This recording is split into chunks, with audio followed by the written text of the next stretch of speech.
ನಮಸ್ಕಾರ. ನಾವಿಲ್ಲೊಂದು ಕ್ವಿಲ್ಟ್ ಬಟ್ಟೆಯನ್ನು ರೆಡಿ ಮಾಡಿ ಇಟ್ಕೊಂಡಿದ್ದೀವಿ. ವೇಸ್ಟ್ ಅಂತ ಬಿಟ್ಟಿರೋ ಅಂದರೆ ಬ್ಲೌಸ್ ಹೊಲಿಸ್ಕೊಳ್ಳಿಕ್ಕೆ ಬಾರದ ಬ್ಲೌಸ್ ಪೀಸನ್ನು ತಗೊಂಡು ಅದನ್ನು ಕ್ವಿಲ್ಟ್ ಬಟ್ಟೆಯಾಗಿ ರೆಡಿ ಮಾಡಿ ಇಟ್ಕೊಂಡಿದ್ದೀನಿ. ಹಾಗೆ ಆ ಕ್ವಿಲ್ಟ್ ಬಟ್ಟೆ ಸರ್ಕಲ್ಲಾಗಿ 11.5 ಇಂಚು ಇದೆ.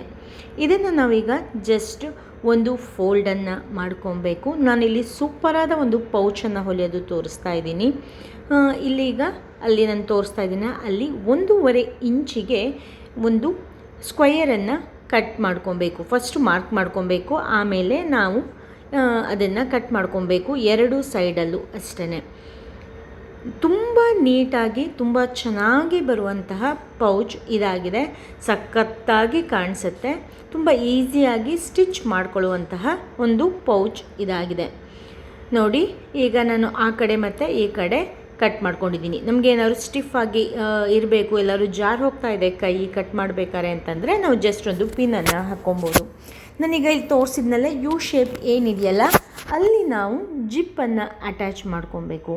ಜಿಪ್ಪನ್ನು ಉಲ್ಟಾ ಇಟ್ಕೊಂಡು ಫಸ್ಟು ಒಂದು ಸೈಡ್ ಅಟ್ಯಾಚ್ ಮಾಡಿಕೊಂಡು ಮತ್ತು ತೆಕ್ಕೊಂಡು ಅದನ್ನು ಈ ಸೈಡು ಕೂಡ ಅಟ್ಯಾಚ್ ಮಾಡಿಕೊಂಡು ರನ್ನರನ್ನು ಜಾಯಿನ್ ಮಾಡ್ಕೊಬೇಕು. ರನ್ನರನ್ನು ಈಸಿಯಾಗಿ ಜಾಯಿನ್ ಮಾಡೋದು ಹೇಗೆ ಅಂತ ನನ್ನ ಚಾನಲಲ್ಲಿ ಡೀಟೇಲಾಗಿ ನಾನು ವಿಡಿಯೋವನ್ನು ಹಾಕಿದ್ದೀನಿ.